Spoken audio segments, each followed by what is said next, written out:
రండ్రా వెళ్ళి చూద్దాం. పైగా రావద్దని చెప్పారు కదా.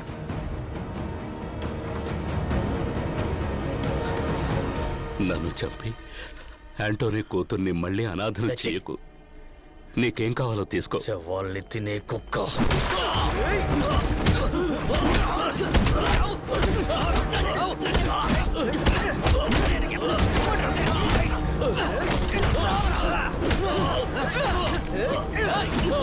మనోళ్ళు చనిపోయింది సముద్ర జలకలు పట్టడానికి వెళ్ళి కాదు, మన అందరం నమ్మిన ఒకటి అత్యాస వల్లే ఇది జరిగింది.